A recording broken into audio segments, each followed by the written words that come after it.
नमस्कार. मागच्या आठवड्यात जे आपल्या रावेर मतदारसंघामध्ये मग चोपडा असेल, यावल असेल, आता रावेर आणि काल मुक्ताईनगर या सगळ्या तालुक्यामध्ये वादळी आणि गारपीटमुळे शेतकऱ्यांचं, केळी उत्पादक शेतकऱ्यांचं खूप मोठं नुकसान झालेलं आहे.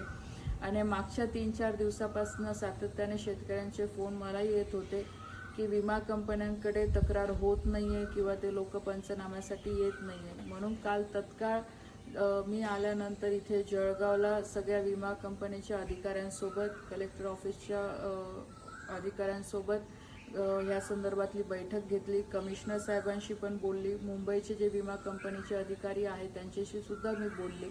आणि ज्या काही अडचणी शेतकऱ्यांच्या होत्या की ज्यांचं ओव्हर इन्शुरन्स निघालेलं आहे, तर ते ओव्हर इन्शुरन्सच्या नावाखाली बरेचसे शेतकऱ्यांचे क्षेत्रफळ हे कमी करण्यात आलेले आहे, जेव्हा की शेतकऱ्यांनी पूर्ण विमा भरलेला आहे.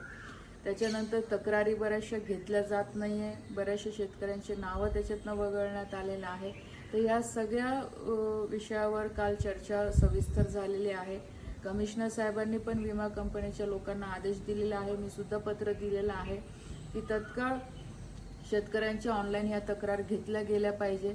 ज्यांचं ओव्हर इन्शुरन्स तिथे दाखवला जातोय तर स्पॉट्स व्हेरिफिकेशन तिथे केलं गेलं पाहिजे की खरोखर शेतकऱ्यांचं जर क्षेत्रफळ तेवढं असेल तर ते क्षेत्रफळ कमी न करता शेतकऱ्यांना पूर्ण भरपाई ही मिळालीच पाहिजे. आणि ह्या संदर्भातला विषय मी आदरणीय मुख्यमंत्री देवेंद्रजी यांच्या कानावरही घातलेला आहे. कृषी मंत्र्यांना सुद्धा आपण कळवलेलं आहे. काल तसं पत्रसुद्धा देण्यात आलेलं आहे. तर मी सगळ्या शेतकरी बांधवांना विनंती करते की आपण 1 तारखेपासून तर आतापर्यंत जे काही नुकसान झालेलं आहे या संदर्भातली ऑनलाईन आपण तक्रार करावी. ऑनलाईन तक्रार होत नसेल तर तालुका प्रतिनिधी जो विमा कंपनीचा अधिकारी आहे त्याच्यापर्यंत आपण ऑफलाईन ही तक्रार द्यावी. मी आपल्या सगळ्यांना अशी विनंती करते. आणि पूर्णपणे आम्ही सुद्धा प्रयत्न करतोय की कुठेही शेतकऱ्याला अडचण नको यायला.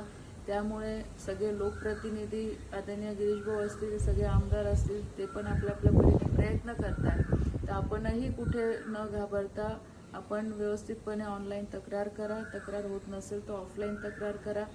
सरकारच्या वतीने पंचनामा करायचे आदेश सगळ्या कृषी अधिकाऱ्यांना, तलाठ्यांना देण्यात आलेले आहे, विमा कंपन्यांना देण्यात आलेले आहे.